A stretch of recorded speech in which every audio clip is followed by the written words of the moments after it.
Hello everyone. Polity के ऊपर बनाए गए इस टेस्ट और रिवीजन वीडियो में आपका स्वागत है।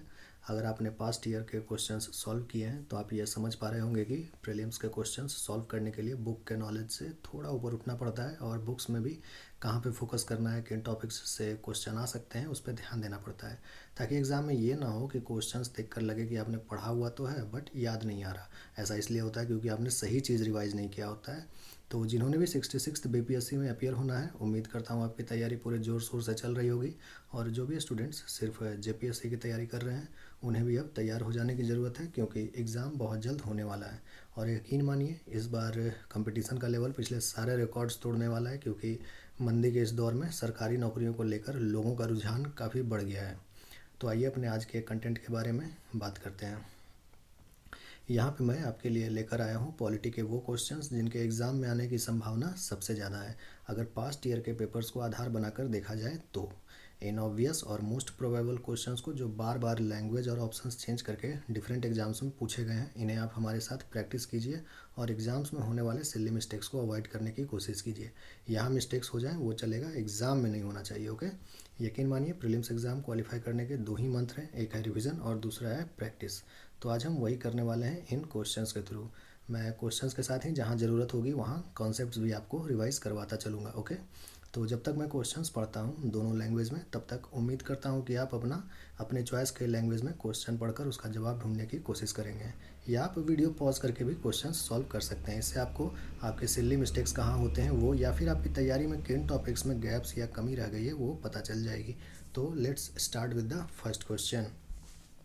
तो जैसा कि आप यहाँ पर देख पा रहे होंगे, हमारा आज का video president, vice president, prime minister, council of minister और कैबिनेट कमेटी के ऊपर है, यानी कि राष्ट्रपति, उपराष्ट्रपति, प्रधानमंत्री, मंत्रिपरिषद और कैबिनेट समितियाँ या मंत्रिमंडलीय समितियाँ भी जिसको बोलते हैं। यकीन मानिए ये 75 क्वेश्चंस सॉल्व करने के बाद आपको इन टॉपिक्स में रिवीजन की ज़रूरत नहीं के बराबर रह जाएगी। ओके, तो अपने पहले क्वेश्चन से स्टार्ट करते हैं। तो एक आसान क्वेश्चन के साथ हमारा आज का एजेंडा स्टार्ट होता है। The union executive in India consist of, options है president, prime minister, attorney general of India या all of the above. Bharat में संघ कार्यपालिका के सदस्य होते हैं, ऑप्शंस राष्ट्रपति, प्रधानमंत्री, महान्यायवादी या उपरोक्त सभी। तो इसका करेक्ट आंसर होगा ऑल ऑफ द अबव। आपको पता होगा कि यूनियन एग्जीक्यूटिव या संघ कार्यपालिका में प्रेसिडेंट होते हैं, वाइस प्रेसिडेंट होते हैं, प्रधानमंत्री होते हैं और काउंसिल ऑफ मिनिस्टर्स होते हैं और अटॉर्नी जनरल ऑफ इंडिया होते हैं। ये 5 इंस्टीट्यूशंस होते हैं हमारे यूनियन एग्जीक्यूटिव या संघ कार्यपालिका में। अगर ये पूछा जाता है कि हेड ऑफ स्टेट कौन है या फिर यूनियन एग्जीक्यूटिव के हेड कौन है, तो वो प्रेसिडेंट होते हैं। ठीक है, यूनियन एग्जीक्यूटिव के हेड जो हैं वो प्रेसिडेंट होते हैं या राष्ट्रपति। ठीक है, तो अपना नेक्स्ट क्वेश्चन पे चलते हैं। The presidential election in India is conducted by indirect election, proportional representation, single transferable vote, all of the above. Bharat में राष्ट्रपति का चुनाव किस प्रकार से किया जाता है? अप्रत्यक्ष निर्वाचन, अनुपातिक प्रतिनिधित्व, एकल संक्रमणीय मत या उपरोक्त सभी। तो करेक्ट आंसर होगा इसका ऑप्शन डी, उपरोक्त सभी। ओके, प्रेसिडेंट का इलेक्शन जो है हमारे यहाँ इनडायरेक्ट होता है, प्रोपोर्शनल रिप्रेजेंटेशन के थ्रू होता है और प्रोपोर्शनल रिप्रेजेंटेशन का सिंगल ट्रांसफरेबल वोट सिस्टम के थ्रू किया जाता है। ओके, आपको पता होगा कि ये जो अनुपातिक प्रतिनिधित्व है या प्रोपोर्शनल रिप्रेजेंटेशन है, इसका कई तरह का टाइप्स होता है, जैसे कि लिस्ट सिस्टम, ओके, उसके बाद मिक्स्ड मेंबर प्रोपोर्शनल रिप्रेजेंटेशन, उसके बाद सिंगल ट्रांसफरेबल वोट सिस्टम। तो हमारे यहाँ यही single transferable vote system use होता है प्रोपोर्शनल रिप्रेजेंटेशन का। ओके, तो प्रेसिडेंशियल इलेक्शन के बारे में ये चीज़ ध्यान रखेंगे। Next question, who can be appointed as the returning officer during presidential election in India? Secretary general of Lok Sabha, secretary general of Rajya Sabha, both and A and B और neither A nor B. Bharat में राष्ट्रपति चुनाव के दौरान किसे रिटर्निंग अधिकारी के रूप में नियुक्त किया जाता है, यानी चुनाव अधिकारी? तो महासचिव लोकसभा, महासचिव राज्यसभा, ए और बी दोनों या ए और बी दोनों में से कोई भी नहीं। तो ये एक अलग तरह का क्वेश्चन है। आपको जनरली पता होगा कि रिटर्निंग ऑफिसर हर एक कॉन्स्टिट्यूएंसी में होता है, पर राष्ट्रपति के चुनाव में रिटर्निंग ऑफिसर कौन होता है? ओके, तो इसका करेक्ट आंसर होगा ऑप्शन सी, ए और बी दोनों। इन दोनों को अल्टरनेटली दिया जाता है, ठीक है ना।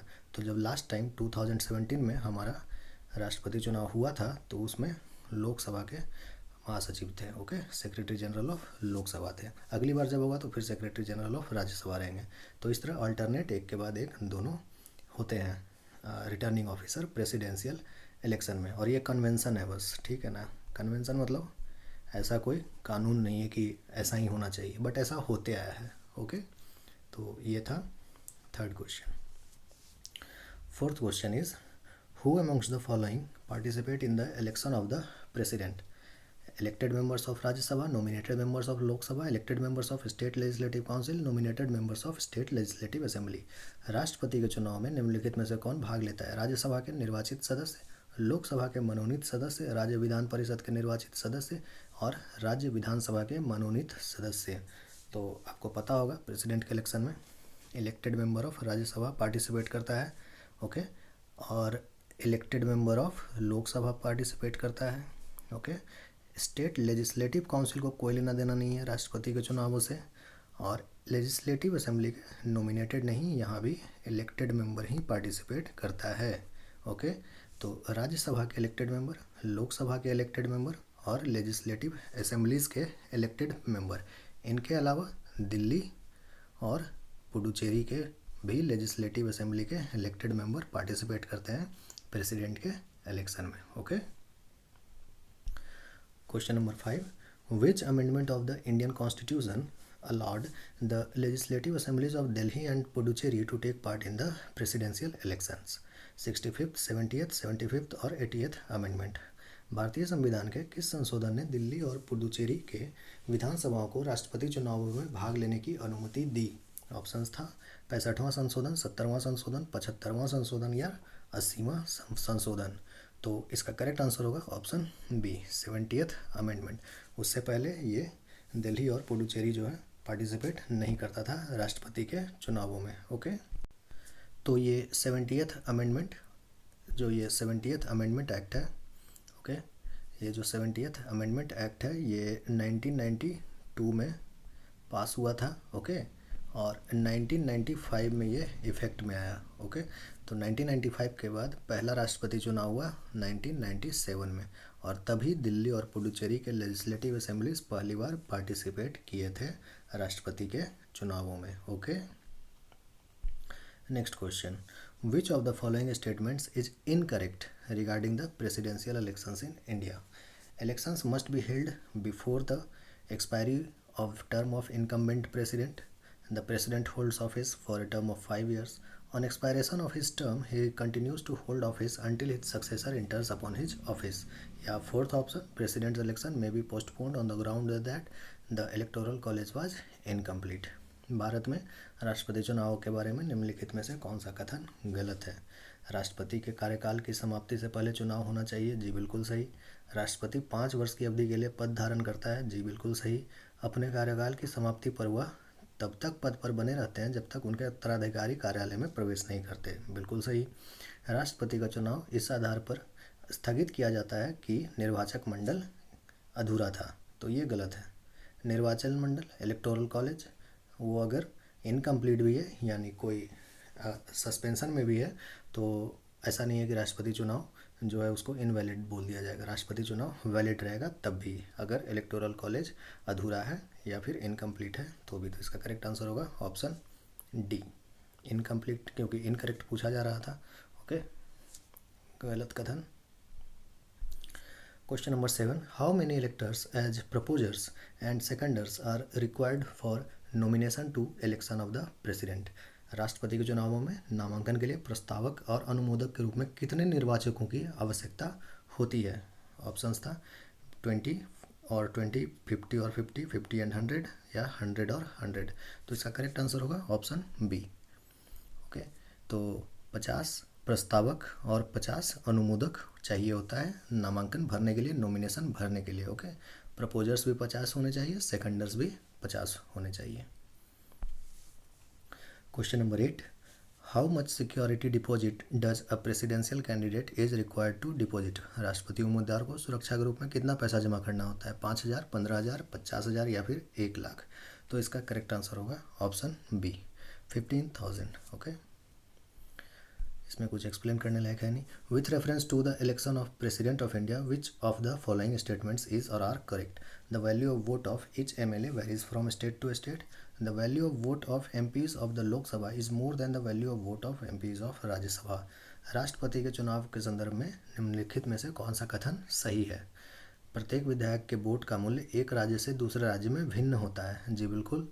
लोकसभा के सांसदों के वोट का मूल्य राज्यसभा के सांसदों के वोट के मूल्य से अधिक होता है। जी नहीं, सारे जितने भी मेंबर ऑफ पार्लियामेंट हैं सबका वोट का वैल्यू सेम होता है। ओके, लेकिन अलग अलग राज्यों में जो हमारे MLAs हैं उनका वोट का वैल्यू अलग हो सकता है राज्य टू राज्य, क्योंकि फार्मूला कुछ इस तरह का है कि सेम आने का कोई चांस ही नहीं है, थोड़ा बहुत अंतर होता है। ओके, तो इसका करेक्ट आंसर होगा ओनली 1 इज करेक्ट। ओके, ये UPSC में पूछा गया था शायद 2 साल पहले। Question number 10. If the election to the office of the President of India were to happen tomorrow, the Chief Minister of which of the following state or union territories will not be able to vote in it? यदि भारत के राष्ट्रपति के कार्यालय का चुनाव कल होना है तो निम्नलिखित में से किस राज्य या केंद्र शासित प्रदेश के मुख्यमंत्री इसमें मतदान नहीं कर पाएंगे? ऑप्शन है दिल्ली, झारखंड, कर्नाटक और महाराष्ट्र। तो थोड़ा सा जिन्होंने भी आँख कान नाक खुला रखा होगा, न्यूज़ पे ध्यान देते होंगे, उन्हें पता होगा दिल्ली के मुख्यमंत्री अरविंद केजरीवाल एक इलेक्टेड मेंबर हैं लेजिस्लेटिव असेंबली के। उसी तरह झारखंड के भी इलेक्टेड मेंबर हैं। कर्नाटक के मुख्यमंत्री भी इलेक्टेड मेंबर हैं लेजिस्लेटिव असेंबली के। लेकिन महाराष्ट्र के मुख्यमंत्री जो हैं वो लेजिस्लेटिव काउंसिल के मेंबर हैं, वो एक MLC है, मेंबर ऑफ लेजिस्लेटिव काउंसिल। और हमने दूसरे क्वेश्चन में ही देखा था कि लेजिस्लेटिव काउंसिल को राष्ट्रपति चुनावों में वोट का अधिकार नहीं है। तो महाराष्ट्र के मुख्यमंत्री अगर आज चुनाव हो जाते हैं राष्ट्रपति चुनाव, तो महाराष्ट्र के मुख्यमंत्री उसमें नहीं वोट कर पाएंगे। ओके, तो बस ये कॉन्सेप्ट मुझे आपको बतलाना था, इसलिए ये क्वेश्चन मैंने फ्रेम किया था। ठीक है। Question number 11. If an MP or MLA is elected to the office of president, he or she will relinquish his or her seat before contesting such election, relinquish his or her seat within 6 months of election, no need to vacate his or her seat, be deemed to have vacated his seat as soon as he or she enters the office of president. यदि कोई सांसद या विधायक राष्ट्रपति के पद के लिए चुना जाता है तो वह इस तरह के चुनाव लड़ने से पहले अपनी सीट छोड़ दे। नहीं, कोई ज़रूरी नहीं है पहले सीट छोड़ना। चुनाव के 6 महीने के भीतर अपनी सीटों को त्यागना होगा। नहीं, ऐसा कोई नियम नहीं है। सीट खाली करने की ज़रूरत नहीं है, बिल्कुल गलत। जैसे ही वह राष्ट्रपति के कार्यालय में प्रवेश करता है सीट खाली समझा जाता है। एग्जैक्टली ऐसा ही लिखा हुआ है हमारे कॉन्स्टिट्यूशन में। Okay, his seat be deemed to have vacated his seat as soon ही enters the office of president. तो इसका होगा option D correct answer. Now question number 12. Who amongst the following presidents while being in office appeared in person before the Supreme Court in a case? Bharat के निम्नलिखित में से कौन से राष्ट्रपति जो है पद पर रहते हुए किसी मामले में सर्वोच्च न्यायालय के समक्ष उपस्थित हुए थे? ऑप्शन है डॉक्टर जाकिर हुसैन, VV गिरी, फखरुद्दीन अली अहमद, नीलम संजीव रेड्डी। तो इसका करेक्ट आंसर होगा option B, it's VV Giri. Okay, supreme court में वो खुद जाकर उन्होंने अपना जो भी उनको टेस्टिमनी देना था उन्होंने दिया था। हालांकि ऐसा करना कोई ज़रूरी नहीं था। सुप्रीम कोर्ट खुद एक कमिश्नर अपॉइंट करता और राष्ट्रपति भवन वो कमिश्नर जाता और उनका स्टेटमेंट लेकर के आता, या उन्हें जो भी कहना था वो सुनकर आता, रिकॉर्ड लेकर आता। लेकिन VV गिरी ने ऐसा ज़रूरी नहीं समझा और वो खुद सुप्रीम कोर्ट जाकर उन्होंने अपना बात को रखा था वहाँ। Okay, question number 13. Who inquires and decides all doubts and disputes in connection with election of the president? राष्ट्रपति के चुनाव के संबंध में सभी संदेहों और विवादों की जांच और निर्णय कौन करता है? Very easy question. चुनाव आयोग, सर्वोच्च न्यायालय, दिल्ली उच्च न्यायालय, या इनमें से कोई भी नहीं। तो करेक्ट आंसर होगा इसका सुप्रीम कोर्ट, सर्वोच्च न्यायालय। Question number 14. Which of the following is not a qualification for the election to the office of president? निम्नलिखित में से कौन राष्ट्रपति के चुनाव के लिए एक योग्यता नहीं है? ऑप्शन है सिटीजनशिप ऑफ इंडिया, भारतीय नागरिकता, 30 ईयर्स ऑफ एज, 30 वर्ष की आयु, qualified for election as Lok Sabha member, Lok Sabha सदस्य के रूप में चुनाव के लिए योग्य, और should not hold any office of profit, लाभ का कोई पद नहीं रखना चाहिए। तो इसका करेक्ट आंसर होगा ऑप्शन बी। ये 30 वर्ष की आयु नहीं है, ये 35 वर्ष है। ठीक है, तो राष्ट्रपति पद के लिए 35 वर्ष आपको कम से कम होना चाहिए, तभी आप चुनाव लड़ सकते हैं। ओके, बाकी तीनों उसका कंडीशन है। तो हमारे संविधान में यही 4 कंडीशन दिया हुआ है। ये 35 अगर इसको कर दिया जाए तो यही 4 कंडीशन दिया हुआ है राष्ट्रपति चुनाव के लिए योग्यता के रूप में या एलिजिबिलिटी के रूप में। Question number 15, who administers oath of office to the president of India. Bharat के राष्ट्रपति को पद की शपथ कौन दिलाता है? ऑप्शन है vice president, speaker of Lok Sabha, chief justice of India, chief election commissioner. तो इसका करेक्ट आंसर होगा option C, chief justice of India या भारत के मुख्य न्यायाधीश। Whom does the President of India gives his resignation? Bharat के राष्ट्रपति अपना इस्तीफा किसको देते हैं? उपराष्ट्रपति, लोकसभा के स्पीकर, भारत के मुख्य न्यायाधीश या मुख्य चुनाव आयुक्त। तो इसका करेक्ट आंसर होगा ऑप्शन ए, उपराष्ट्रपति को अपना इस्तीफा सौंपते हैं। Question number 17, the president of India can be removed from his post by. Bharat के राष्ट्रपति को उनके पद से किसके द्वारा हटाया जा सकता है? प्राइम मिनिस्टर के द्वारा, इलेक्शन कमीशन ऑफ इंडिया के द्वारा, चीफ जस्टिस ऑफ इंडिया के द्वारा या पार्लियामेंट ऑफ इंडिया के द्वारा। तो इसका करेक्ट आंसर होगा ऑप्शन डी, पार्लियामेंट। पार्लियामेंट ही इम्पीच कर सकता है हमारे राष्ट्रपति को। The current president of India is the fill in the blanks elected president. Bharat के वर्तमान राष्ट्रपति फिल इन द ब्लैंक्स निर्वाचित राष्ट्रपति हैं। तो वो कितने नंबर के राष्ट्रपति हैं यही पूछा जा रहा है। तो यहाँ पर होगा ऑप्शन डी, 14th प्रेसिडेंट हैं हमारे वो। ओके, राजेंद्र प्रसाद जो हैं वो 2 बार प्रेसिडेंट बने थे, आप लोगों को पता होगा। उनका 2 टर्म है एज प्रेसिडेंट। सिर्फ एकमात्र राष्ट्रपति हैं जो कि 2 बार राष्ट्रपति बने हैं, और इसीलिए हमारे जो वर्तमान राष्ट्रपति हैं श्री रामनाथ कोविंद, वो 14th हैं। Question number 19, how many members of a house of parliament that framed the charges against the president for his impeachment need to sign it to initiate the proceedings.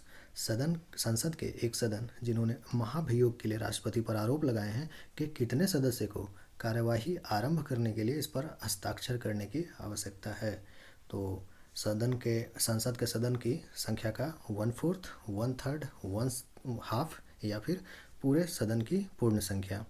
तो इसका करेक्ट आंसर होगा option ए, यानी कि जिस भी house ने, लोकसभा हो या राज्यसभा हो, जिस भी हाउस ने राष्ट्रपति पर आरोप लगाए हैं महाभियोग चलाने के लिए यानी इम्पीचमेंट प्रोसीडिंग्स चलाने के लिए, उस हाउस का 1/4 मेंबर को साइन करके मोशन आगे बढ़ाना होगा, तभी ये एक्सेप्ट होगा इनिशियली, तभी ये फिर प्रोसीडिंग्स आगे बढ़ेगा। 1/4 लोगों को पहले साइन करना होगा उस पर कि हाँ आप उस समर्थन करते हैं महाभियोग चलाने का या इम्पीचमेंट प्रोसीडिंग्स बढ़ाने का। Question number 20, a notice of how many days is given to the president for impeachment to proceed. महाभियोग चलाने के लिए राष्ट्रपति को नोटिस कितने दिनों के लिए दिया जाता है? ऑप्शन है 7 डेज, 10 डेज, 14 डेज या फिर 30 डेज। तो इसका करेक्ट आंसर होगा ऑप्शन सी, 14 डेज, 14 दिनों का नोटिस दिया जाता है अपनी बात रखने के लिए। Question number 21, the process of impeachment of the president of India is. Bharat के राष्ट्रपति के महाभियोग की प्रक्रिया क्या है? एक लेजिस्लेटिव प्रोसीजर है, जुडिशियल प्रोसीजर है, एग्जीक्यूटिव प्रोसीजर है या फिर क्वासी जुडिशियल प्रोसीजर है, यानी कि विधायी प्रक्रिया है, न्यायिक प्रक्रिया, कार्यकारी प्रक्रिया या फिर अर्ध न्यायिक प्रक्रिया है। तो करेक्ट आंसर होगा इसका ऑप्शन डी, अर्ध न्यायिक प्रक्रिया है, quasi judicial procedure. Question number 22, Who was the opponent of our current president during the presidential elections in 2017? 2017 के राष्ट्रपति चुनावों के दौरान हमारे वर्तमान राष्ट्रपति का प्रतिद्वंदी कौन था? इस तरह का क्वेश्चन कई बार स्टेट पब्लिक सर्विस कमीशन में पूछा गया है, तो इसको याद रखेंगे। हमारे राष्ट्रपति के अगेंस्ट खड़ी हुई थी Meira Kumar. Okay, question number 23, who served as the elected president of India for the shortest duration. सबसे कम अवधि के लिए भारत के निर्वाचित राष्ट्रपति के रूप में किसने कार्य किया? ऑप्शंस है Fakhruddin Ali Ahmed, doctor S Radhakrishnan, V Giri या फिर डॉक्टर जाकिर हुसैन। तो इसका करेक्ट आंसर होगा option D, doctor Zakir Hussain. इनकी ऑफिस में ही डेथ हो गई थी। इनफैक्ट अभी तक भारत के इंडिपेंडेंट इंडिया के इतिहास में 2 ही राष्ट्रपति हैं जो अपने कार्यकाल के दौरान ही जिनकी मृत्यु हो गई थी। एक है फखरुद्दीन अली अहमद और दूसरे हैं डॉक्टर जाकिर हुसैन। ओके, तो जाकिर हुसैन की जब मृत्यु हुई थी तो वीवी गिरी उस टाइम वाइस प्रेसिडेंट थे, उपराष्ट्रपति थे। तो वो जो है राष्ट्रपति का पद संभाल लिए थे, बट थोड़े ही दिन में वो जो है रिजाइन कर दिए, क्योंकि उनको राष्ट्रपति चुनाव में हिस्सा लेना था। तो जब प्रेसिडेंट भी नहीं है और वाइस प्रेसिडेंट जो कि प्रेसिडेंट बने थे वो भी रिजाइन कर दिए, तो फिर अगला नंबर आता है चीफ जस्टिस ऑफ इंडिया का, जिसको कि एक्टिंग प्रेसिडेंट के रूप में काम करना पड़ता है। तो उस वक्त चीफ जस्टिस ऑफ इंडिया थे मोहम्मद हिदायतुल्ला। ओके, तो हिदायतुल्ला, तो ये एकमात्र चीफ जस्टिस ऑफ इंडिया हैं जिन्होंने राष्ट्रपति के रूप में एक्ट किया है due to the absence of both president and vice president. दोनों की अनुपस्थिति में इन्होंने एक्ट किया था as president of India. But चूँकि ये जो वीवी गिरी थे या मोहम्मद हिदायतुल्ला थे, जस्टिस मोहम्मद हिदायतुल्ला थे, वो दोनों चूँकि इलेक्टेड नहीं थे, तो इसलिए उनको हम काउंट नहीं करते हैं। यहाँ पर हमने पूछा है निर्वाचित राष्ट्रपति, इलेक्टेड प्रेसिडेंट, जिन्होंने सबसे कम ड्यूरेशन के लिए राष्ट्रपति पद पे काम किया। Question number 24, who was the president of India during emergency? आपातकाल के दौरान भारत के राष्ट्रपति कौन थे?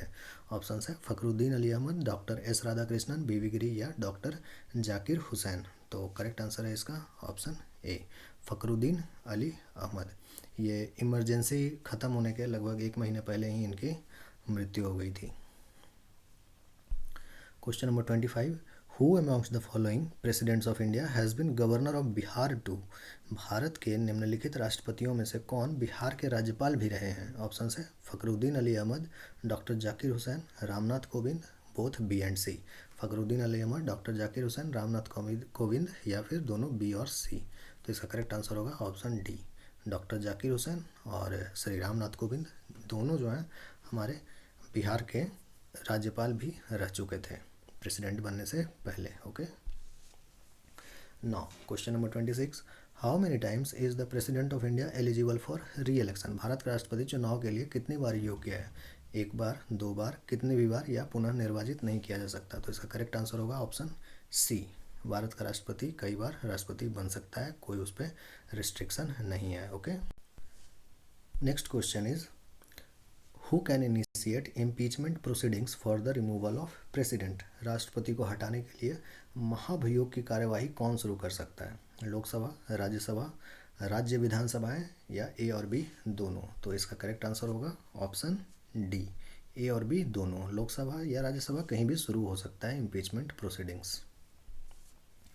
Question number 28, how many times a president has been impeached in India so far? Bharat में अब तक कितनी बार राष्ट्रपति पर महाभियोग लगाया गया है? तो ऑप्शन है 1, 2, 3 या नेवर। तो करेक्ट आंसर होगा इसका नेवर, कभी भी किसी राष्ट्रपति को इम्पीच नहीं किया गया है हमारे देश में। Question number 29, who amongst the following participate in the impeachment of the president? Elected members of Rajya Sabha, elected members of legislative assemblies of Delhi and Puducherry, elected members of state legislative council, elected members of state legislative assembly। निम्नलिखित में से कौन राष्ट्रपति के महाभियोग में भाग लेता है? राज्यसभा के निर्वाचित सदस्य, दिल्ली और पुदुचेरी की विधानसभाओं के निर्वाचित सदस्य, राज्य विधान परिषद के निर्वाचित सदस्य, राज्य विधानसभा के निर्वाचित सदस्य। तो देखिए लेजिस्लेटिव काउंसिल को ना इलेक्शन से लेना देना है ना इम्पीचमेंट से लेना देना है, तो इसको तो सबसे पहले काट दीजिए। ओके, और जो विधानसभा है स्टेट का, उसको भी कोई लेना देना नहीं है जब इम्पीचमेंट की बारी आती है। हालांकि विधानसभा के निर्वाचित सदस्य जो हैं वो इलेक्शन में पार्टिसिपेट करते हैं प्रेसिडेंट के, बट इम्पीचमेंट में नहीं। और elected members of legislative assemblies of Delhi and Puducherry no, मैंने पहले ही बता दिया कि किसी भी राज्य या यूनियन टेरिटरी को कोई मतलब नहीं होता है प्रेसिडेंट के इम्पीचमेंट के समय। सिर्फ राज्यसभा और लोकसभा के मेंबर्स पार्टिसिपेट करते हैं, चाहे वो निर्वाचित हों, इलेक्टेड हों या फिर नॉमिनेटेड हों, कोई भी, यानी कि पूरा पार्लियामेंट, होल पार्लियामेंट, सारे मेंबर्स पार्टिसिपेट करते हैं इम्पीचमेंट के समय, जबकि इलेक्शन के समय सिर्फ elected members of parliament he participate किए थे। तो ये थोड़ा सा डिफरेंस है इम्पीचमेंट में और इलेक्शन में, ध्यान रखेंगे इसको। Question number 30, in case the president's office falls vacant due to resignation or removal within how many months fresh elections must be held. यदि इस्तीफे या निष्कासन के कारण राष्ट्रपति का कार्यालय खाली हो जाता है तो कितने महीनों के भीतर नए चुनाव होने चाहिए। ऑप्शन से 1 महीना, 2 महीना, 3 महीना या फिर 6 महीना। तो करेक्ट आंसर होगा इसका ऑप्शन डी, 6 महीना के भीतर चुनाव करवा लेना है। Who acts as the president if the president's office as well as vice president's office both falls vacant। यदि राष्ट्रपति का कार्यालय और उपराष्ट्रपति का पद दोनों खाली हो जाते हैं तो राष्ट्रपति के रूप में कौन कार्य करता है। तो अभी हमने जस्टिस मोहम्मद हिदायतुल्लाह के केस में ऊपर देखा कि चीफ जस्टिस जो हैं वो राष्ट्रपति बनते हैं, उनका पद संभालते हैं दोनों राष्ट्रपति और उपराष्ट्रपति की अनुपस्थिति में। अनुपस्थिति in the case not absence, but पद खाली हो जाता है उस केस में। Question number 32, which article of the Indian constitution tells that there shall be a president of India. भारतीय संविधान का कौन सा अनुच्छेद बताता है कि भारत का एक राष्ट्रपति होगा। तो इसका करेक्ट आंसर होगा ऑप्शन ए, आर्टिकल 52। यहाँ कुछ भी एक्सप्लेन करने लायक नहीं है। Which of the following veto is not enjoyed by the president of India. निम्नलिखित में से कौन सा वीटो भारत के राष्ट्रपति के पास नहीं है। Absolute veto, qualified veto, suspensive veto या पॉकेट वीटो। पूर्ण वीटो, विशेषित वीटो, निलंबनकारी वीटो और पॉकेट वीटो। तो करेक्ट आंसर होगा qualified veto. Okay, absolute veto में राष्ट्रपति सीधे बोल देते हैं कि मैं बिल पर साइन नहीं करूँगा। निलंबनकारी वीटो में क्या करते हैं, वो वापस भेज देते हैं रिटर्न, और अगर दोबारा आता है तो फिर उनको करना पड़ता है साइन। और पॉकेट वीटो में क्या करते हैं, वो कोई कार्यवाही नहीं करते हैं, चुपचाप अपने पास बिल को रखे रहते हैं अनलिमिटेड टाइम के लिए। विशेषित वीटो में क्या होता है कि जब वो वापस कर देते हैं रिकन्सिडरेशन के लिए, तो जो पार्लियामेंट है उसको हायर मेजोरिटी से पास करके, यानी जब पहले जिस मेजोरिटी से पास किया गया था उससे ज़्यादा मेजोरिटी से पास करना पड़ेगा उस बिल को, और वापस प्रेसिडेंट को भेजना पड़ेगा। ठीक है, और तब प्रेसिडेंट को फिर साइन करना पड़ता है। तो क्वालिफाइड वीटो वही होता है, और ये इंडियन प्रेसिडेंट के पास नहीं होता है। Now question number 34, Who among the following presidents had once exercised pocket veto। निम्नलिखित में से किस राष्ट्रपति ने एक बार पॉकेट वीटो का प्रयोग किया था। ऑप्शन है doctor Rajendra Prasad, Giani Zail Singh, doctor APJ Abdul Kalam या फिर नन ऑफ द एबव। तो इसका करेक्ट आंसर होगा ऑप्शन बी, ज्ञानी जैल सिंह। तो एकमात्र इंस्टेंस यही है जबकि पॉकेट वीटो का इस्तेमाल किया गया था हमारे राष्ट्रपति के द्वारा। ओके, तो ये पॉइंट याद रखेंगे। Question number 35, Who among the following presidents was elected unopposed। निम्नलिखित में से किस राष्ट्रपति ने एक बार पॉकेट वीटो का प्रयोग किया था। ये लास्ट क्वेश्चन वाला ही प्रिंट हो गया होगा, सॉरी फॉर दैट। तो अनअपोज्ड कौन से प्रेसिडेंट जो हैं हमारे प्रेसिडेंट बने हैं, यानी कि उनके अपोजिशन में कोई भी कैंडिडेट खड़ा नहीं हुआ था। तो इसका करेक्ट आंसर होगा ऑप्शन सी, नीलम संजीव रेड्डी। ये जब खड़े हुए थे तो कोई भी इनके अपोजिशन में नहीं था, ये बिल्कुल अनअपोज्ड क्वालिफाई हुए थे। ओके, तो ये क्वेश्चन पिछला बार ही प्रिंट हो गया है, sorry about that. Question number 36, who among the following presidents was associated with the trade union movements. निम्नलिखित राष्ट्रपतियों में से कौन ट्रेड यूनियन आंदोलनों से जुड़ा था। ऑप्शन है doctor S Radhakrishnan, VV Giri, Neelam Sanjiva Reddy, doctor APJ Abdul Kalam.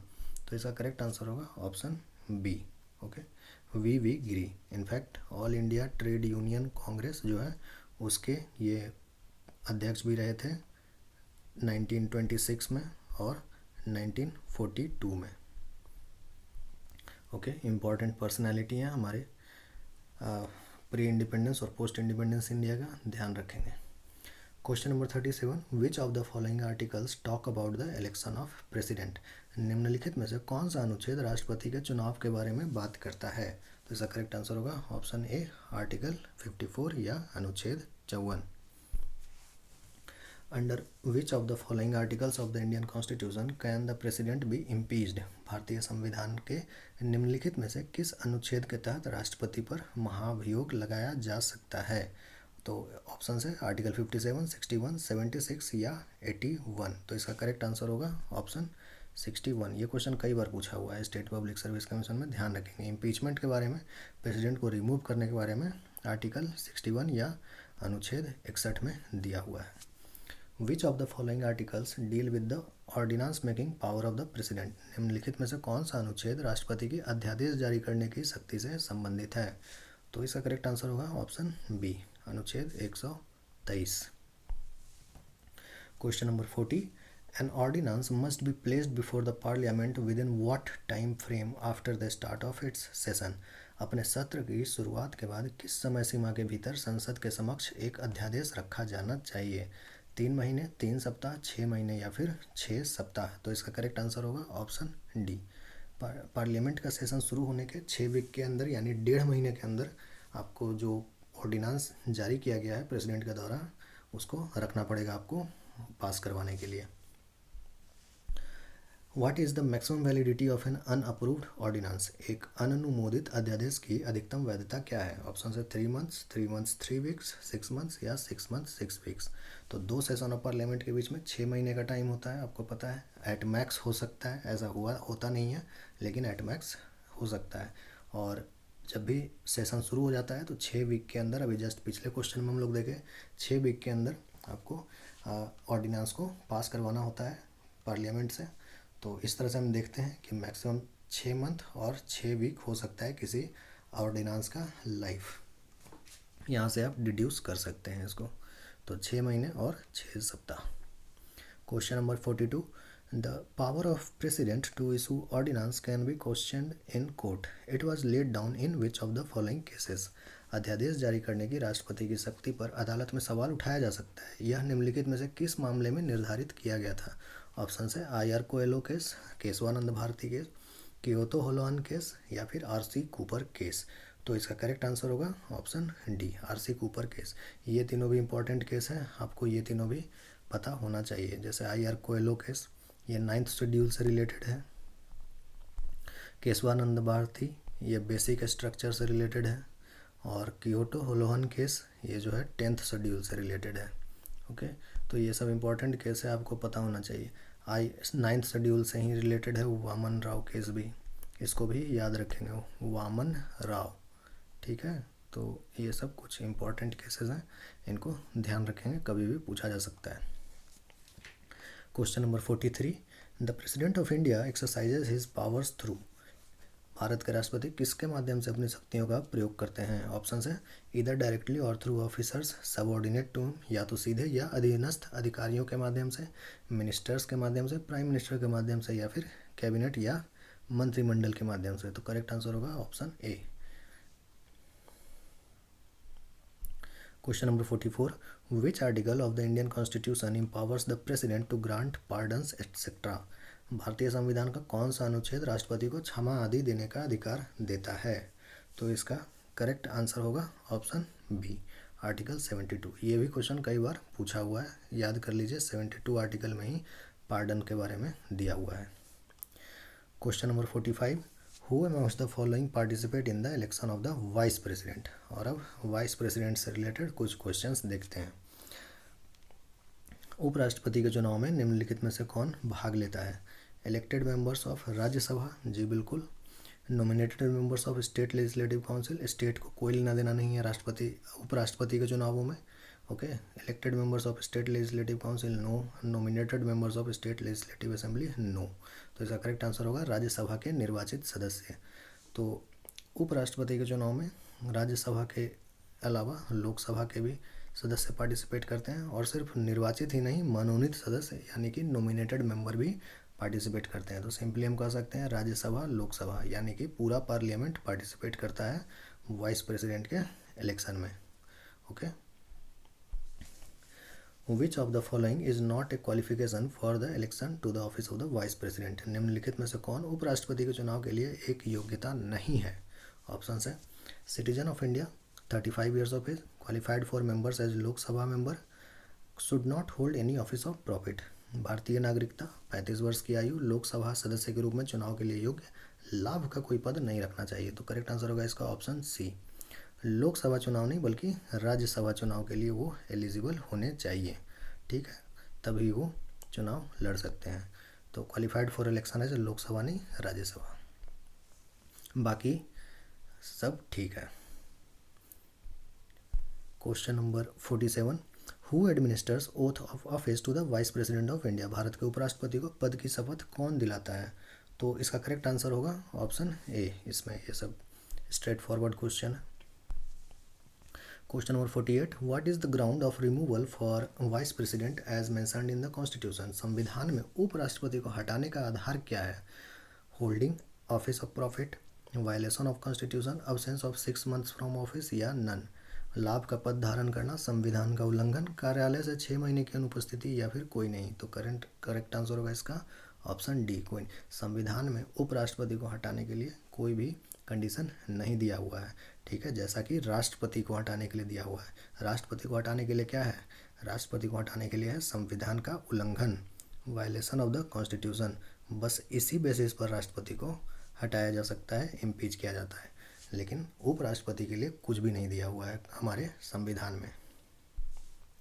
Now question number 49, a resolution for the removal of vice president can originate in. उपराष्ट्रपति को हटाने का प्रस्ताव कहाँ उत्पन्न हो सकता है? तो ध्यान रखेंगे, उपराष्ट्रपति राज्यसभा का चेयरमैन होते हैं, तो उनको हटाने का प्रस्ताव केवल राज्यसभा में ही ओरिजिनेट हो सकता है। ओके, जैसे प्रेसिडेंट को हटाने के लिए क्या था, लोकसभा या राज्यसभा में कहीं भी मोशन स्टार्ट किया जा सकता है, लेकिन उपराष्ट्रपति को हटाने के लिए सिर्फ राज्यसभा में ही मोशन स्टार्ट हो सकता है और लोकसभा में नहीं। Question number 50, who among the following has served as vice president for 2 terms. निम्नलिखित में से किसने 2 कार्यकाल के लिए उपराष्ट्रपति के रूप में काम किया है? ऑप्शन है doctor S Radhakrishnan, Mohammad Hamid Ansari, doctor Zakir Hussain या फिर बोथ ए एंड बी। तो इसका करेक्ट आंसर होगा option D, both A and B. Doctor S Radhakrishnan और मोहम्मद हामिद अंसारी, ये दोनों जो हैं 2 बार उपराष्ट्रपति रह चुके हैं। Okay, next fill in the blanks वाला क्वेश्चन है, Shri M Venkaiah Naidu is the fill in the blanks vice president of India. Shri M Venkaiah Naidu Bharat के केवें राष्ट्रपति हैं? तो इसका करेक्ट आंसर होगा option A, 13th vice president है। ओके, उपराष्ट्रपति 13th है Shri M Venkaiah Naidu. Question number 52, in case the vice president's office falls vacant due to resignation or removal within how many months fresh elections must be held. यदि इस्तीफे या निष्कासन के कारण उपराष्ट्रपति का कार्यालय खाली हो जाता है तो कितने महीनों के भीतर नए चुनाव होने चाहिए? तो हमारे संविधान के अनुसार इसमें कुछ भी नहीं दिया हुआ है, बस ये लिखा है कि एज सुन एज पॉसिबल, जितनी जल्दी हो सके। लेकिन राष्ट्रपति के केस में हमने ऊपर के क्वेश्चंस में क्या देखा कि राष्ट्रपति का चुनाव 6 महीना के भीतर हो जाना चाहिए। तो उपराष्ट्रपति के लिए ऐसा कुछ नहीं दिया हुआ है, बस लिखा है एज सुन एज पॉसिबल, जितनी जल्दी हो सके।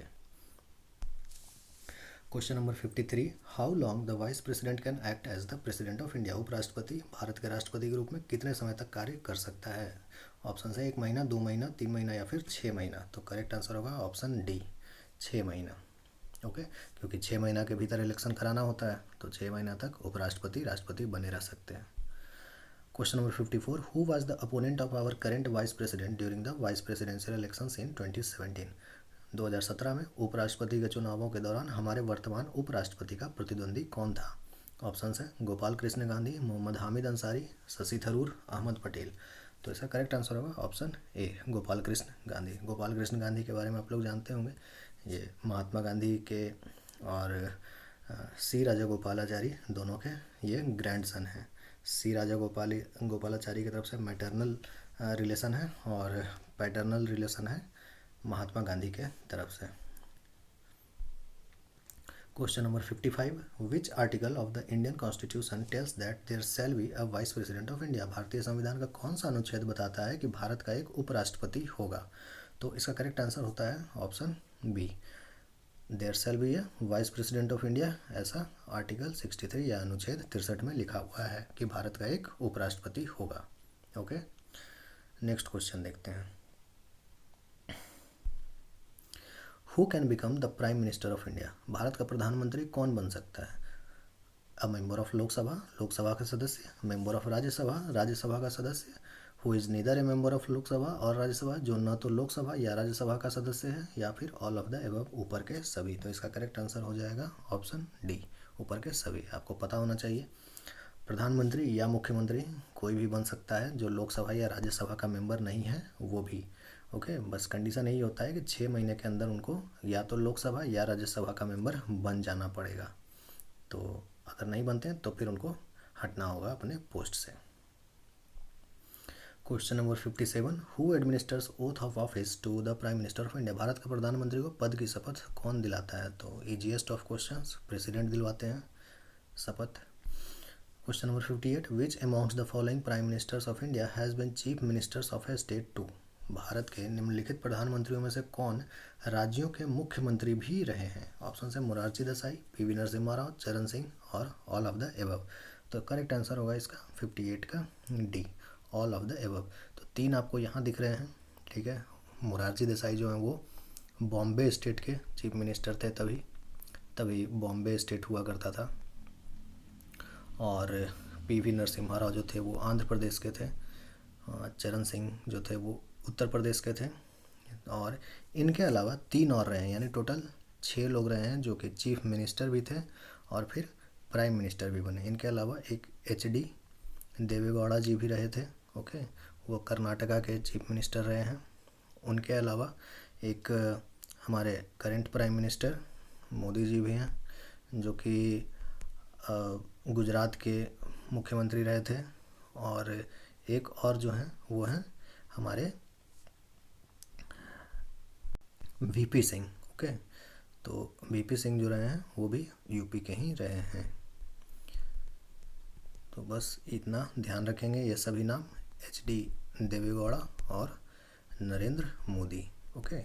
तो ये 6 नाम याद रखेंगे। इन्होंने मुख्यमंत्री का भी पद संभाला हुआ है और फिर प्रधानमंत्री भी बने हैं ये। Now question number 59, who amongst the following prime ministers of India had never attended the parliament during his tenure. Bharat के निम्नलिखित प्रधानमंत्रियों में से किसने अपने कार्यकाल के दौरान कभी संसद में भाग नहीं लिया। ऑप्शन है PV नरसिम्हा राव, VP सिंह, चरण सिंह या फिर नीलम संजीव रेड्डी। तो इसका करेक्ट आंसर होगा ऑप्शन C, चरण सिंह, ओके। तो कुछ ऐसा संजोग बना था, 6 महीने के अराउंड इनका गवर्नमेंट रहा था और कुछ ऐसा संजोग बना कि इनको पार्लियामेंट अटेंड करने का मौका नहीं मिला उस दौरान कभी भी। Question number 60, who amongst the following prime ministers of India have held the office more than once. Bharat के निम्नलिखित प्रधानमंत्रियों में से किसने एक से अधिक बार कार्यालय का संचालन किया है। ऑप्शन है इंदिरा गांधी, अटल बिहारी वाजपेयी, गुलजारी लाल नंदा और ऑल ऑफ द एबव। तो करेक्ट आंसर होगा इसका option D, all of the above. इनके अलावा हमारे current prime minister Narendra Modi भी 2 बार रह चुके। इनके अलावा हमारे पिछले प्रधानमंत्री मनमोहन सिंह भी 2 बार रह चुके थे प्रधानमंत्री, ओके। तो ध्यान रखेंगे। इनके अलावा हमारे पहले प्रधानमंत्री जवाहरलाल नेहरू भी 1 से ज़्यादा बार प्रधानमंत्री बन चुके हैं। तो इस तरह का क्वेश्चन भी पूछा जाता है कई बार, तो ये सब याद रखेंगे। और बाकी 3 नाम जो क्वेश्चन के ऑप्शंस में दिया हुआ है उसको भी याद रखेंगे, अटल बिहारी वाजपेयी, इंदिरा गांधी और Gulzari Lal Nanda. Question number 61, who amongst the following prime ministers of India had died outside India. Bharat के किस प्रधानमंत्री की मृत्यु भारत के बाहर हुई थी। तो ये भी क्वेश्चन इंपॉर्टेंट हो सकता है। ऑप्शंस हैं इंदिरा गांधी, अटल बिहारी वाजपेयी, लाल बहादुर शास्त्री या मोरारजी देसाई। तो करेक्ट आंसर होगा ऑप्शन C, लाल बहादुर शास्त्री। इनकी मृत्यु ताशकंद में हुई थी, ओके, ताशकंद जो कि उज्बेकिस्तान की राजधानी है। Question number 62, which article of the Indian constitution states that there shall be a council of ministers to aid and advise the president. भारतीय संविधान के किस अनुच्छेद में कहा गया है कि राष्ट्रपति की सहायता और सलाह देने के लिए मंत्रियों की एक परिषद होगी। तो ऑप्शन है आर्टिकल 71, 72, 73 या फिर 74। तो इसका करेक्ट आंसर होगा ऑप्शन D, 74। ये इम्पॉर्टेंट है, ये कई बार पूछा हुआ है, इसको याद कर लीजिए बिल्कुल भी। काउंसिल ऑफ मिनिस्टर के बारे में article 74। Question number 63, which amendment of the Indian constitution provided that the total number of ministers including prime minister shall not exceed 15% of total strength of the Lok Sabha. भारतीय संविधान के किस संशोधन ने प्रदान किया कि PM सहित मंत्रियों की कुल संख्या लोकसभा की कुल ताकत का 15% से अधिक नहीं होगी। तो इसका करेक्ट आंसर होगा option B, 91st amendment, okay. तो ये भी ध्यान रखिएगा, 91st अमेंडमेंट ये 2003 में पास हुआ था कि टोटल लोकसभा का स्ट्रेंथ का, लोकसभा का जो भी स्ट्रेंथ है उसका 15% से अधिक नहीं होना चाहिए मंत्रियों का संख्या। Now question number 64, council of ministers are collectively responsible to. मंत्री परिषद सामूहिक रूप से किसके प्रति उत्तरदायी हैं। तो करेक्ट आंसर इसका होगा ऑप्शन A। इसमें और कुछ भी टिक नहीं मारना है, पार्लियामेंट नहीं, राज्यसभा नहीं, प्रेसिडेंट नहीं, कुछ नहीं, लोकसभा, क्योंकि ये क्लियरली हमारा आर्टिकल में लिखा हुआ है। ओके, आर्टिकल जो 75 है उसमें क्लियरली लिखा हुआ है कि लोकसभा के प्रति कलेक्टिव रिस्पॉन्सिबिलिटी रहेगा हमारे काउंसिल ऑफ मिनिस्टर्स का।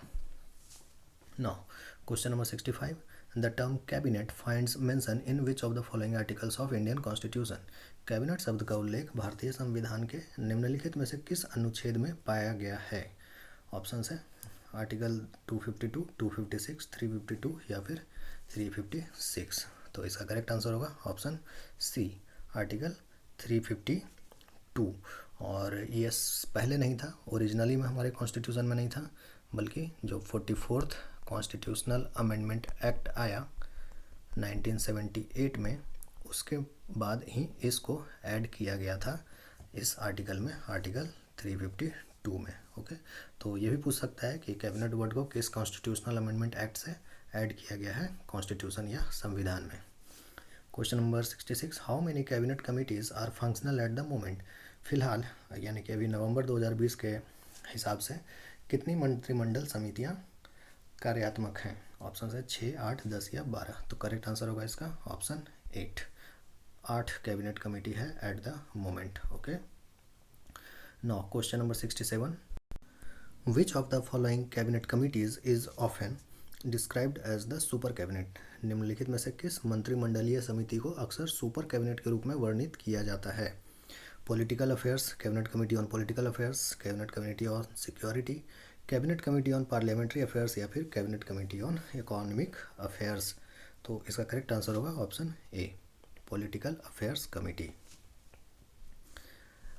Question number 68, which of the following cabinet committees is not headed by the prime minister.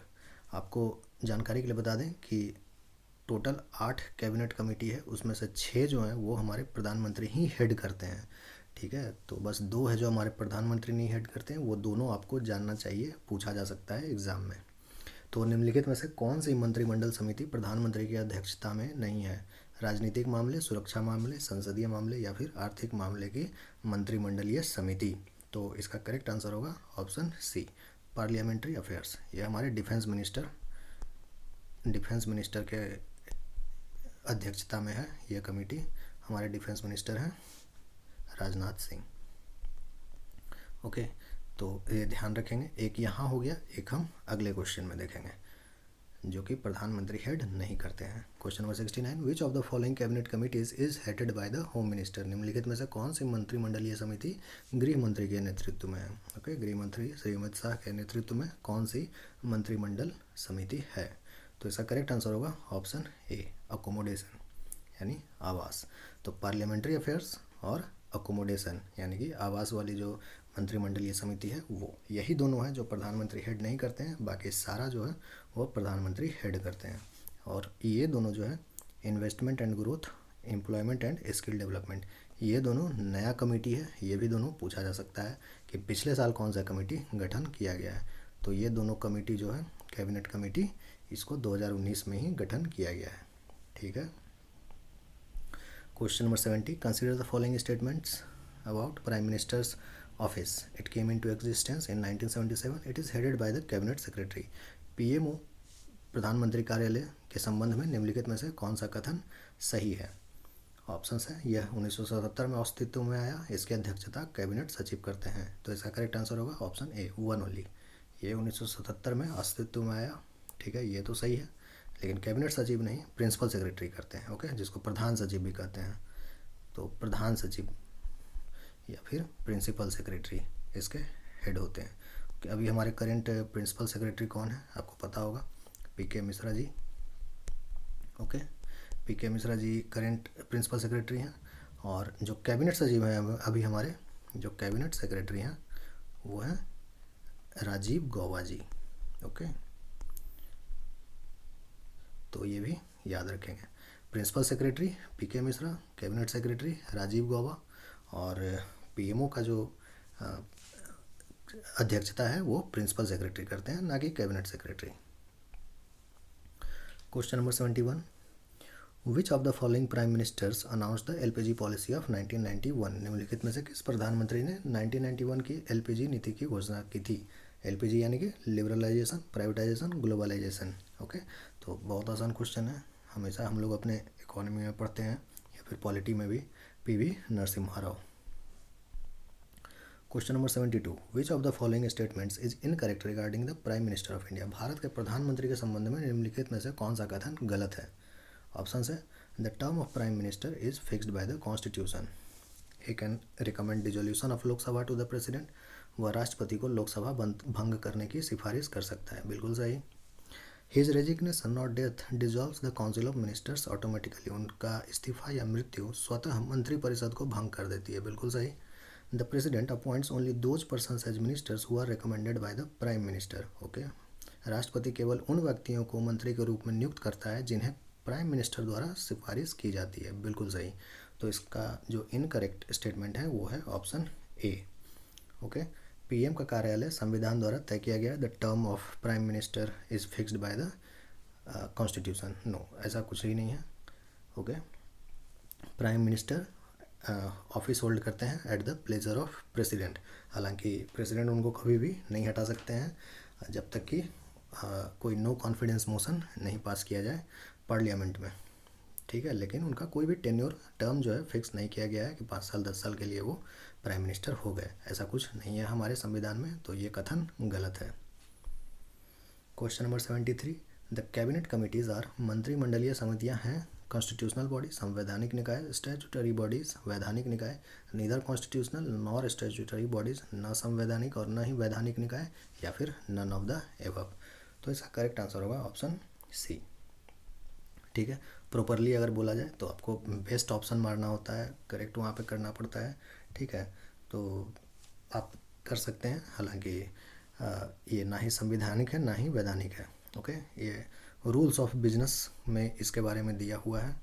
Rules of business जो है पार्लियामेंट का, अलग अलग हाउस का रूल्स ऑफ बिजनेस है, इसमें इस बारे में दिया हुआ है कि कैबिनेट कमिटीज़ बनाया जा सकता है। उसका एस्टेब्लिशमेंट के बारे में प्रोविजंस जो है यहीं पे दिया हुआ है। तो ये बस एक एग्जीक्यूटिव रूल्स है, तो फिर ना ही कॉन्स्टिट्यूशनल हुआ ना ही स्टैट्यूटरी हुआ, तो neither constitutional nor statutory. Question number 74, article 78 of the Indian constitution lays down the duties of. भारतीय संविधान का अनुच्छेद 78 किस अधिकारी के कर्तव्यों के बारे में बात करता है। President, prime minister, council of ministers, या फिर वाइस प्रेसिडेंट। तो इसका करेक्ट आंसर होगा ऑप्शन बी। ओके, प्रधानमंत्री का ड्यूटीज़ के बारे में बात करता है आर्टिकल 78। ये भी क्वेश्चन इंपॉर्टेंट है, इस आर्टिकल को भी याद रखेंगे। The prime minister of India is, Bharat के प्रधानमंत्री, elected by the Lok Sabha, elected by the parliament, appointed by the president, nominated by party in majority. Lok Sabha द्वारा चुना जाता है, संसद द्वारा चुना जाता है, राष्ट्रपति द्वारा नियुक्त किया जाता है, बहुमत पार्टी द्वारा नामित किया जाता है। तो करेक्ट आंसर होगा इसका ऑप्शन सी, राष्ट्रपति द्वारा नियुक्त किया जाता है। ओके, तो ये था हमारा आज का agenda. This was all in the first revision video. मैं ऐसे ही पूरी पॉलिटी का रिवीजन क्वेश्चंस आपके लिए लाऊंगा नेक्स्ट वीडियोज़ में। उम्मीद करता हूँ आपको इससे फ़ायदा हुआ होगा। अगर आपको पसंद आया हो वीडियो तो प्लीज़ लाइक करें, अपने फ्रेंड्स के साथ शेयर भी करें ताकि उन्हें भी इसका बेनिफिट मिले। और अगर आप हमारे चैनल पे नए हैं तो चैनल को सब्सक्राइब ज़रूर करें। Thank you everyone for joining us. See you in another video. Bye and study hard. Thank you.